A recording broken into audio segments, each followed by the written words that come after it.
Le mécanisme trilatéral élargi, composé de l'Union africaine, de la MINUAT, la mission intégrée des Nations Unies pour l'assistance à la transition au Soudan, et de l'IGAD, l'autorité intergouvernementale pour le développement, est à l'initiative de l'accord signé en décembre 2022 entre l'armée et les acteurs politiques civils pour réinstaurer un gouvernement civil au Soudan après les coups d'État survenus entre avril 2019 et octobre 2021.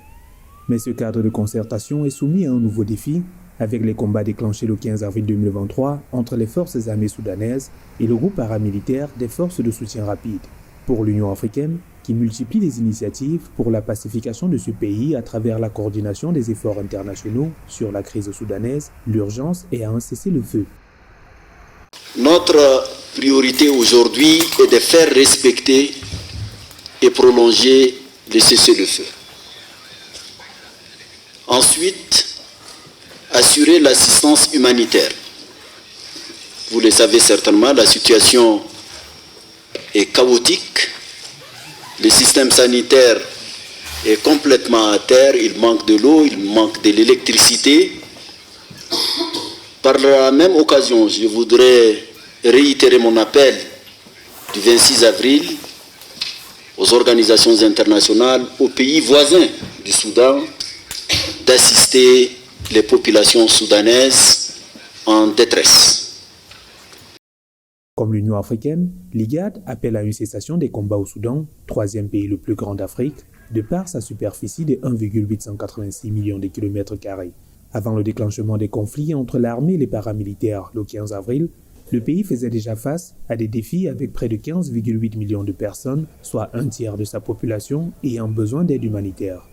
Le pays accueillait également plus d'1 million de réfugiés et des demandeurs d'asile en provenance du Soudan du Sud, d'Érythrée, de la Syrie, de la République centrafricaine, du Tchad, de l'Éthiopie et du Yémen. Nous devons être conscients du fait que plus nous mettrons de temps à coordonner les efforts, plus nous perdrons de chances de résoudre cette crise. Le temps presse. Les chances de réussir sont beaucoup plus élevées lorsque nous agissons à l'unisson que lorsque nous sommes fragmentés. Nous apportons ainsi nos avantages comparatifs sur la table et pouvons faire pression collectivement. Ouverte aux autres initiatives pour trouver des solutions au Soudan, la Commission de l'Union africaine, à travers son président, Moussa Faki Mahamat, a présenté le 6 mai 2023 son attention pour des prédiscussions entre belligérants conduites par l'Arabie saoudite et les États-Unis. Les acteurs internationaux veulent un retour rapide à la paix au Soudan pour limiter la prolifération des armes et une propagation de l'insécurité aux voisins de ce pays d'Afrique de l'Est, notamment le Tchad, la Libye, l'Égypte, l'Érythrée, l'Éthiopie, le Soudan du Sud et la Centrafrique. Il est nécessaire de faire taire définitivement les armes et de mettre en œuvre des mesures de confiance qui permettront la reprise des négociations politiques pour une transition civile, y compris des réformes dans le domaine de la sécurité. Depuis la proclamation de son indépendance en 1956, le Soudan est déchiré par des conflits. La crise actuelle est perçue comme une rivalité entre officiers supérieurs pour la quête du pouvoir au détriment de l'intérêt suprême du peuple soudanais.